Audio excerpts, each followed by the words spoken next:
Agar bilganingizda edi, banan po'sti bilan chinnigul shuncha kasallikni davolashini, uni hech qachon tashlamas edingiz. Sizga kerak bo'ladi: bir dona banan po'sti, taxminan 15 dona chinnigul, 3 ta dolchin tayoqchasi va 10 dona dafna bargi. Hammasini 13 daqiqa davomida qaynatib oling. Qaynatilayotgan paytda juda muhim xabar.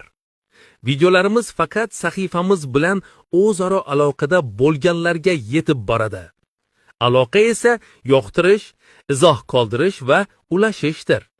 Shuning uchun hozirgi lahzani qo'ldan boy bermang va bizga qaysi mamlakat yoki shahardan tomosha qilayotganingizni ayting. Keyingi retseptda sizga maxsus salom yo'llaymiz. Bu retseptdagi salomlar Abu Jamolga, Iordaniyadan, Ummu Hafsaga, Saudiya Arabistonidan.